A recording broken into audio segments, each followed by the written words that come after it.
what is the problem with amalgams?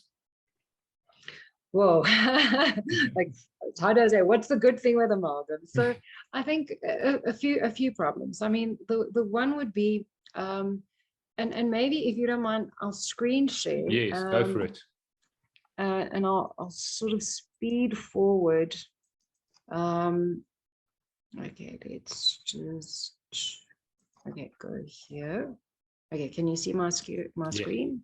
There we go. Okay, so I'm just going to go back into this point, just understanding, you know, of late, and I'm really excited, you know, even the most conventional allopathic doctor has understood the role of the gut and the microbiome.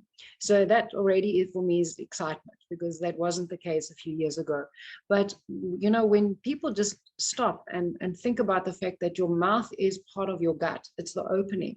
And because of that, it's going to obviously have an impact on the body, whatever goes on in the mouth. And it's an open system, which means it's continuously influenced by, you know, what you put in, what you're doing with it. And we've got more control over it than we have in our gut. You can't oil pull your gut, you know, which would be great if you could, but you can't.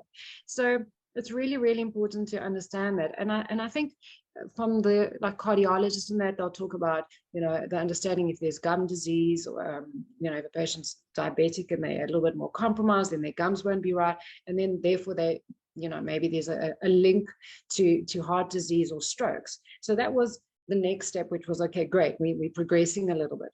But I think for a lot of people, when we talk about biological dentistry, the impression is that it's all about amalgams and only about amalgams. And the funny thing is that with our international colleagues, you know, when I talk about amalgams, they go, yes, but it's old. Nobody's doing amalgams anymore. And what are you talking about? We're still placing them in South Africa.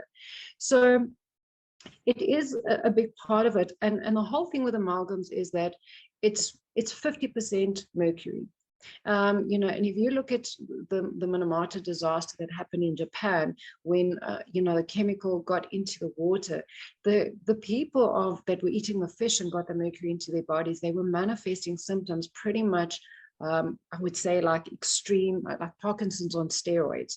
There were severe tremors.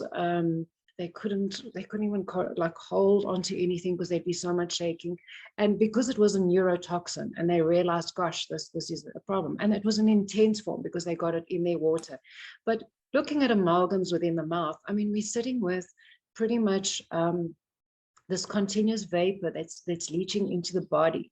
And if you've got an optimal functioning body, you're going to get rid of, excrete 60% of this, but you're still going to retain 40% of this in your cells, especially in the nervous system. And if you're a little bit more compromised, and as time progresses, you're going to obviously excrete less and less and less and build up more and more and more.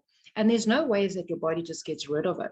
You literally got to go in there and chelate it out, like, you know, show at the door, escort it out.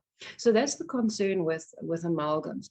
And I'm going to go one step further and say, an even more serious problem with amalgams is that when people get smart and they do their reading and then they go to their dentist and they ask for the amalgams to be removed, the problem is that it's not removed safely. And that's far worse than if you've just left them alone.